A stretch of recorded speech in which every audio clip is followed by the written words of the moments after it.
नमस्कार बंधुरा सीमार रान्नाघरे सबाइके स्वागत। आमी आजके भेजिटेबल चप करे देखाबो। प्रथमे आमी कड़ाइये सर्षेर तेल दिए दिलाम। प्रथमे आमी बादामगुलो भेजे नेब। खूब कम आँचे भाजते हबे, बेशी आँचे करले काँचा थेके जाय और पुड़ेओ जाबे ताड़ाताड़ी, सेइजन्य कम आँचे आमी भेजे नेब। बादामगुलो भाजा हये गेले एकटा पात्रे आमी तुले रेखे दिচ্ছি। एबार आमी ओई तेलेई 5 फोड़न दिलाम और दुटो शुकनो लंका देब। एकटु भालो करे भेजे नेब। तारपर आमी आदा और काँचा लंका थेतो करे रेखेछि सेटा दिए देब।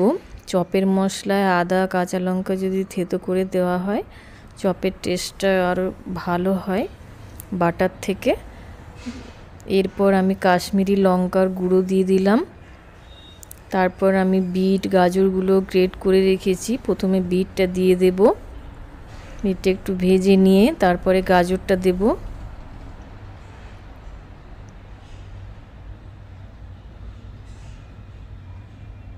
एबार आमी गाजरटाও दिए दिलाम।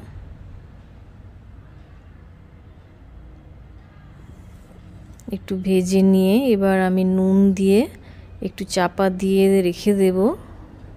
नुन दिए चापा दिले कि हबे जल बेरिये जाबे, सेई जल थेकेई बीट गाजरटा सेদ্ধ हये जाबे। आमी 1 चामच नुन दिएछि। एबार एकटा ढाका दिए 2 থেকে 3 मिनट रेखे देब कम आँचे।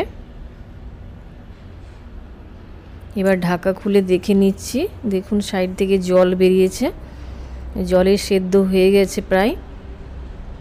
एबार आमी दुटो आलू सेদ্ধ करे रेखेछि, आलूगुलो आमी दिए दिচ্ছি। एबार একটা ম্যাশারের সাহায্যে ম্যাশ করে নিতে হবে। ম্যাশার যদি না থাকে তাহলে গ্লাসের বা বাটির পেছনের দিকটা দিয়ে করলেও হয়ে যাবে এরকমই।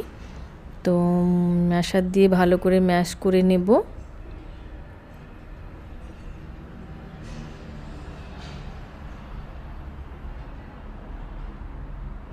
এবার আমি 1 চামচ চিনি দিলাম আর 1 চামচ দেব গরম মশলার গুঁড়ো আর একটা ভাজা মশলা করে রেখেছিলাম জিরে ধনে আর শুকনো লঙ্কা ভাজা মশলা সেটাও দিলাম।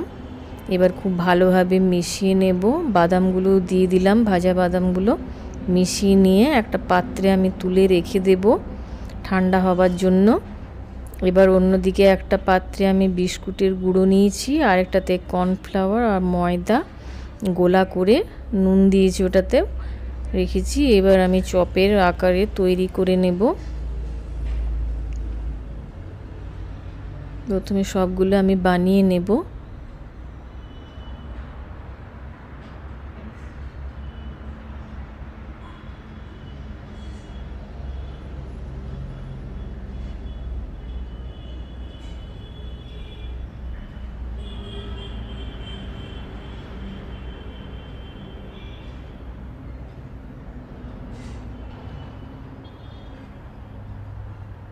কিছুগুলো আমি লম্বা করেছি শেপের আর কিছুটা গোল করেছি কয়েকটা।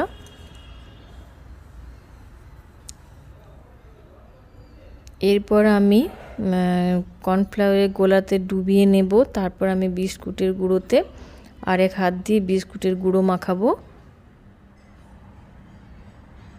বিস্কুটের গুঁড়োটা ভালোভাবে মাখিয়ে রেডি করে রেখে দেব সবগুলো। এবার আরেকটা এরকমভাবে সবগুলো আমি করে নেব। এবার বিস্কুটের গুঁড়ো মাখিয়ে নিচ্ছি খুব ভালোভাবে। কেউ দুবার বিস্কুটের গুঁড়ো মাখায়, একবার মাখিয়ে আবার কর্নফ্লাওয়ার দিয়ে আবার বিস্কুটের গুঁড়ো দিলে আরও একটু ভালো মুচমুচে হয়, কিন্তু আমি একবারই করেছি। আমি এটা পুরো নিরামিষ করেছি, এখানে কোনো ডিমের গোলা বা কোনো পেঁয়াজ রসুন কিছু দিইনি, আমি রেডি করে রেখে দিলাম। এবার আমি সাদা তেল দিয়ে দিলাম কড়াইয়ে। এবার আমি একটা একটা করে হাতা দিয়ে দিয়ে দেব। আমি প্রথমে 3 থেকে 4টে ভেজে নেব, তারপরে বাকিগুলো ভাজবো, একসাথে সবগুলো দেব না।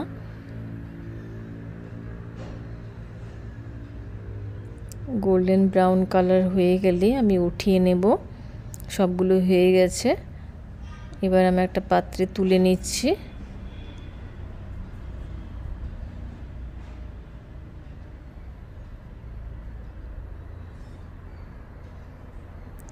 সবাই এইভাবে বানিয়ে দেখবেন, কেমন হয়েছে জানাবেন। সবাই ভালো থাকবেন, সুস্থ থাকবেন। সবাইকে অনেক ধন্যবাদ।